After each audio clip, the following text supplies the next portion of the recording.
കോഴിക്കോട് ആസ്ഥാനമായി പ്രവർത്തിക്കുന്ന urban Kisan agri multi state സഹകരണ സൊസൈറ്റിയുടെ നിലമ്പൂരിലെ ബ്രാഞ്ചിന്റെ ഉദ്ഘാടനം ശനിയാഴ്ച രാവിലെ 10 നടക്കുമെന്ന് ഭാരവാഹികൾ വാർത്താ സമ്മേളനത്തിൽ അറിയിച്ചു. നമ്മുടെ Nilambur urban Kisan agriculture multi state cooperative society എന്ന് പറഞ്ഞ സൊസൈറ്റിന്റെ ബ്രാഞ്ച് ഓപ്പൺ ചെയ്യണം.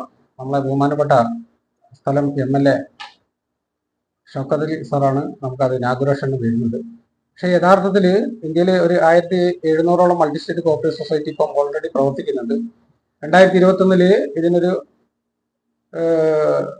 മിനിസ്ട്രി വന്നു.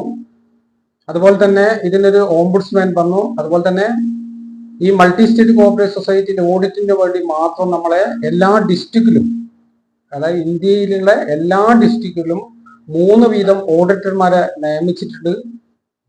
അതുപോലെ തന്നെ നമ്മളെ ഇലക്ഷൻ നടന്നിട്ടുണ്ടെങ്കിൽ ആദ്യത്തെ നോമിനേഷൻ പോയിക്കൊണ്ട് ഇപ്പം ജില്ലാ കളക്ടറാണ് ഇലക്ഷൻ നടത്തുന്നത്. അങ്ങനെ ഒട്ടനവധി നിയമപരമായിട്ടുള്ള കാര്യങ്ങൾ മൾട്ടി സ്റ്റേറ്റ് കോഓപ്പറേറ്റീവ് സൊസൈറ്റി മേഖലയിൽ നടപ്പിലാക്കിക്കൊണ്ടിരിക്കുകയാണ്. അതിലുപരിയായിട്ട് നമ്മുടെ urban Kisan agriculture multi state cooperative society limited എന്തിനാണ് ഈ നിലമ്പൂര് വന്നതെന്ന് പറഞ്ഞിട്ടുണ്ടെങ്കിൽ, സ്വാഭാവികമായിട്ട് നിരവധി സ്ഥാപനങ്ങളെ, ധനകാര്യ സ്ഥാപനങ്ങളെ നിലമ്പൂര് എന്തിനാണ് ഒരു സൊസൈറ്റിയും കൂടി എന്നുള്ളതിന്റെ ഒരു ഉത്തരമാണ് ഞാൻ പറയുന്നത്.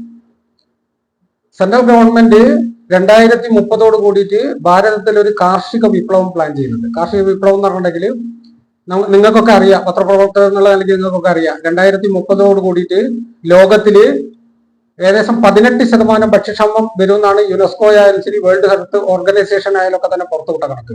അത് 2050 ആകുമ്പോഴത്തെ ഏകദേശം 30% ഭക്ഷ്യക്ഷാമത്തിന്റെ പ്രശ്നം ഉണ്ടാകുന്ന, അതായത് നമുക്ക് വേൾഡ് വാർമിംഗ്, ആഗോളതാപനത്തിന്റെ ഭാഗമായിട്ട് എല്ലാ സ്ഥലങ്ങളും ഈ കാലാവസ്ഥാ വ്യതിയാനം വരുന്നത് കൊണ്ട് തന്നെ ഒരു ഭക്ഷ്യക്ഷാമം ഉണ്ടാകുന്നുള്ളതാണ്.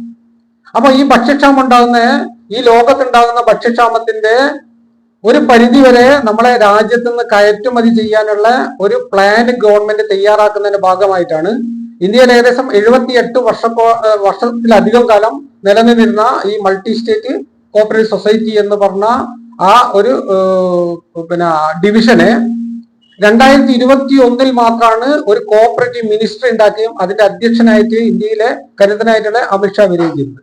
നിലമ്പൂർ കനറ ബാങ്കിന് സമീപമുള്ള മലബാർ ഷോപ്പിംഗ് കോംപ്ലക്സിലാണ് സൊസൈറ്റിയുടെ പ്രവർത്തനം തുടങ്ങുക.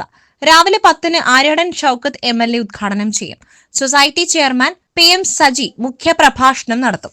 സംഘത്തിന്റെ 8ാമത് ബ്രാഞ്ചാണ് നിലമ്പൂരിൽ പ്രവർത്തനം തുടങ്ങുന്നത്. തമിഴ്നാട് നീലഗിരി ജില്ലയിലെ ഗൂഡല്ലൂരിലും ഒരു ബ്രാഞ്ച് പ്രവർത്തിക്കുന്നുണ്ട്. കർഷകരെ കാർഷിക മേഖലയിൽ നിലനിർത്തുന്നതിനാവശ്യമായ സഹായങ്ങൾ കർഷകർക്ക് ചെയ്യുക എന്നതാണ് സംഘത്തിന്റെ പ്രധാന ലക്ഷ്യം. ഇതിനായി ഇവർ ഉൽപ്പാദിപ്പിക്കുന്ന ഉൽപ്പന്നങ്ങൾ ശേഖരിച്ച് വൈവിധ്യവൽക്കരണത്തിലൂടെ കർഷകർക്ക് കൂടുതൽ വരുമാനം ഉറപ്പുവരുത്തും. കർഷകരിൽ നിന്നും ശേഖരിക്കുന്ന നിക്ഷേപ സമാഹരണത്തിലൂടെ അവർക്ക് വേണ്ട ഉൽപാദന മൂലധനം സ്വരൂപിക്കുവാനുള്ള വിഹിത നിക്ഷേപ സമാഹരണ പദ്ധതിയും നടപ്പാക്കും. അതോടൊപ്പം കേന്ദ്ര സംസ്ഥാന സർക്കാരുകളിൽ നിന്നും ലഭിക്കേണ്ട ആനുകൂല്യങ്ങൾ നേടിയെടുക്കുവാനും ചെറുകിട കാർഷിക ഉൽപാദന സംരംഭങ്ങൾ തുടങ്ങുവാനുള്ള സഹായങ്ങളും സംഘം നൽകുമെന്ന് ഭാരവാഹികൾ അറിയിച്ചു. നിലമ്പൂർ നഗരസഭ ഉപാധ്യക്ഷ അരുമ ജയകൃഷ്ണൻ, സംഘം director Chandramohan, legal adviser advocate Velayudhan തുടങ്ങിയവർ പങ്കെടുക്കും.